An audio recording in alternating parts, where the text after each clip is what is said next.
Hey, Joe here. I'm the custodian at ignitiondiecast.com, but this channel is mostly a video diary of my personal collecting, hijinks, successes, failures. Walk with me now as I open and talk about cars, trucks, and sometimes even action figures. I usually interject some sassy Gen X commentary about the hobby, tales from the toy aisle, and society itself. So be sure to like, subscribe, share, and definitely comment. Your opinion matters.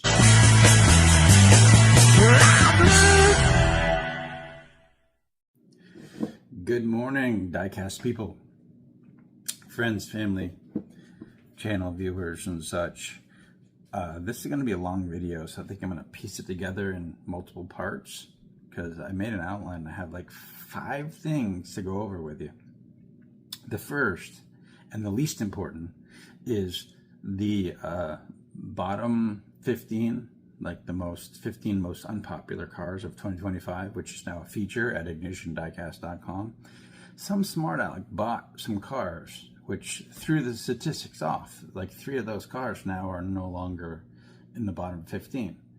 So if I'm not going to run the analytics like every time one of those cars sells for some reason, which I think people are doing ironically just to mess with me, I think what I'm going to do is expand it to 25.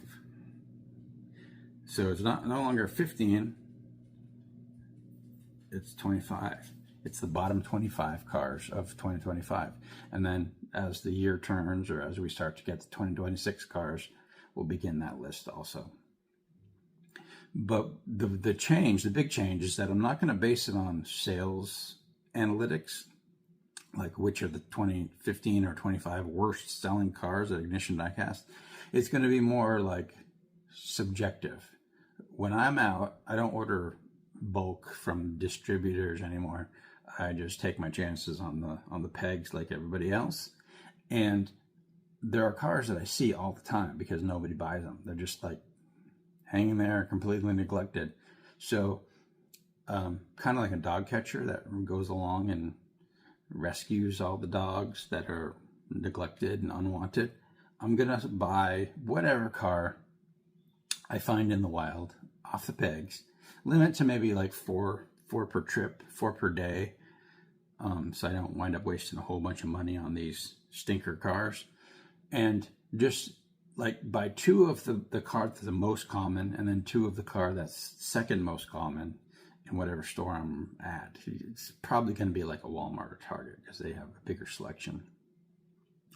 And instead of like trying to complete a set of the 15 worst cars, which is constantly changing, just keep it kind of organic and keep a collection of these 25 losers.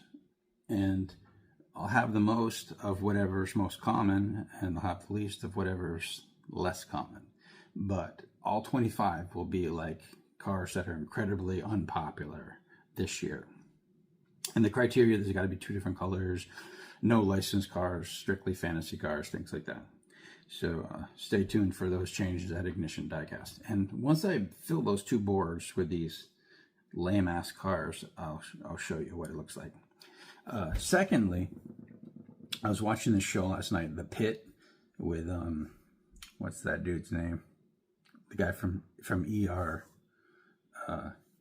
Anyway, he's also in this movie that I saw on IMDb called Snake and Mongoose. And I was like, that can't be.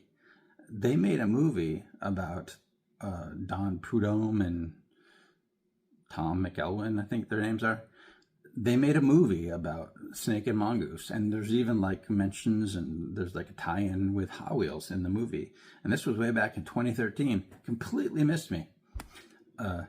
So I was pretty excited to find out that. It's probably not a good movie if I never heard of it, but I mean, I'm all about that kind of content, so I'm going to watch it.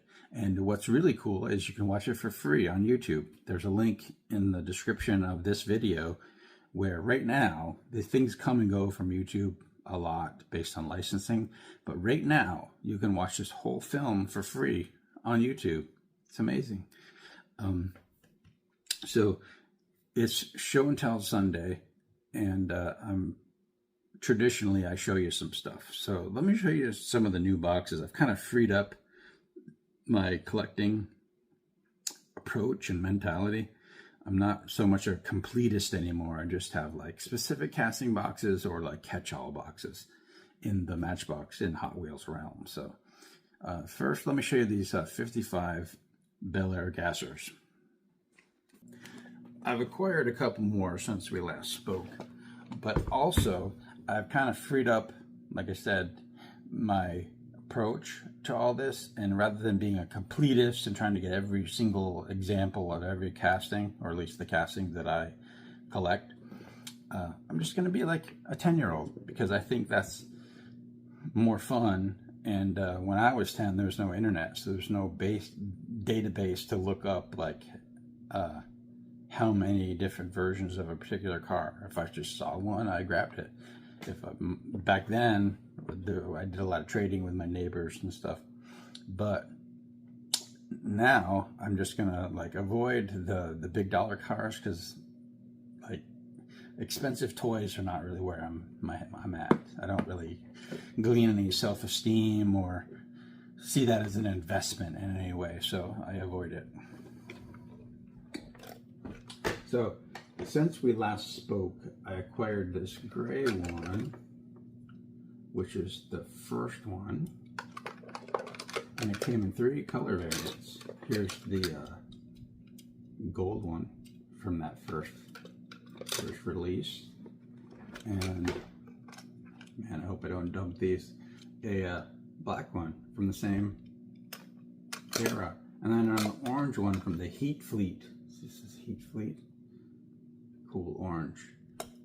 So, as they say on Facebook all the time, collect what you like, and to hell with the rest. And this is based on, I don't even remember who gave me the advice, but it was like spawned by this advice to, why don't you just collect the main lines? And I was like, that's a brilliant idea. I'm just going to collect the main lines from now on. Why don't I do that for everything? Why don't I just collect the cars that I really think are cool and are reasonably priced and aren't like $80 or 1/64 scale cars or whatever. So I'm freeing it up. And so here are a couple new boxes that I've established just in the past week or so. So I've had this Hot Wheels Muscle Cars box, but I have kind of expanded what I think should be in there.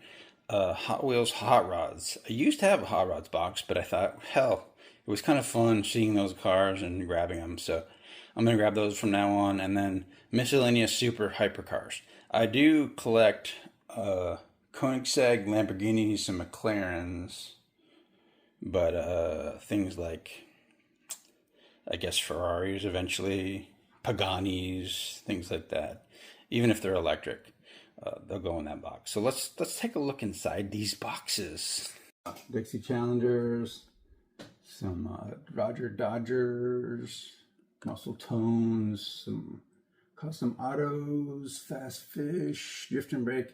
I was thinking about establishing like a Hot Wheels drift car, like a fantasy drift car, because there are quite a few of those, but I don't know. Haven't gone there yet.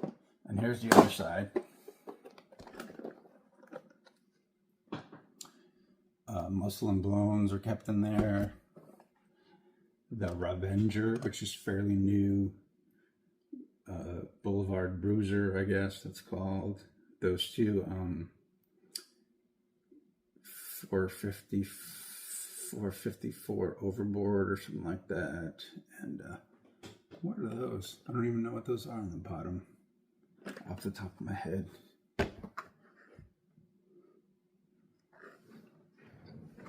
So, Hot Wheels Muscle Cars,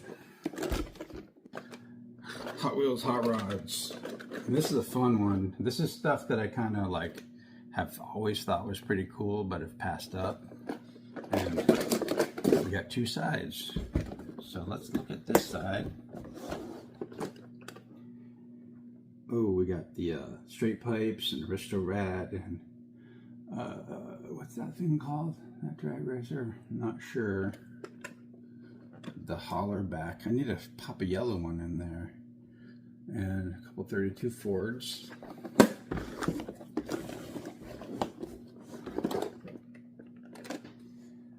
And Sweet 16-2, I think it's called. Hoto Roto, the HW60 concept, mid-mill,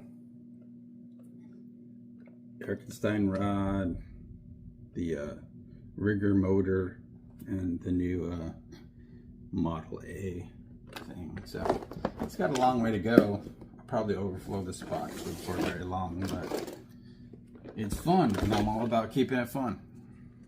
And this is miscellaneous super / hypercars, because you know there's a lot of hypercars coming out, and haven't been keeping them because I haven't really had a place to put them. So just freeing it up. There's some Bugattis, Zingers, the Cadillac hypercar, the Peugeot hypercar.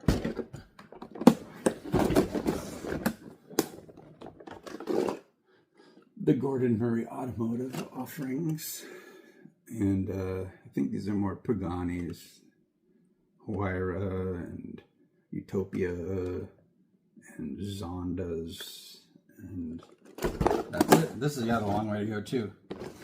I have a new thing to consider from now on. Like when I see multi-packs and stuff, like, hey, would that car fit someplace? So I find that stuff fun.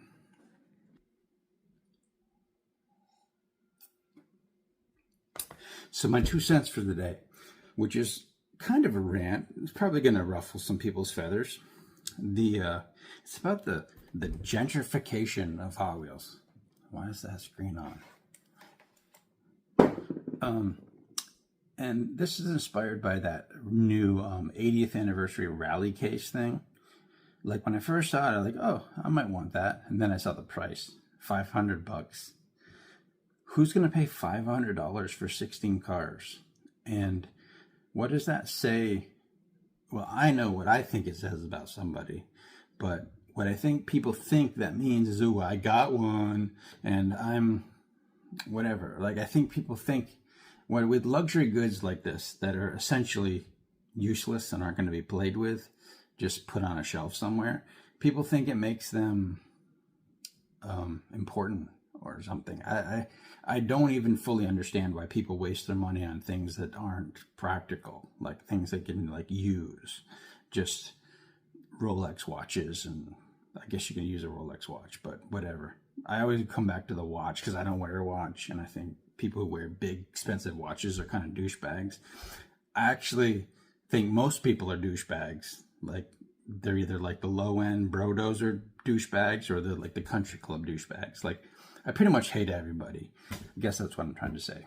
And I don't think toys that are like an everyman, every kid thing should be elevated to an art form and a high-end collectible, like the Daniel, what's his face, eroded white Hot Wheels that sell for way too much. And there are things that are naturally scarce, like the original 16 cars. Like, who would have thought to keep them in good shape?